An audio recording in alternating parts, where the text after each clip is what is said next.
संज्ञो न वै पञ्चवायु न वा सप्तधातु न वा पञ्चकोश न वा पाणिपादं न चोपस्थपायु चिदानन्दरूप शिवोऽहं शिवोऽहम्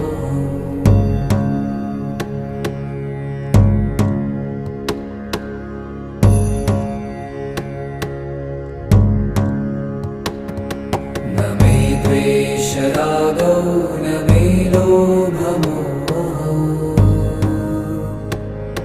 मदो नैव मे नैव मात्सर्यभावः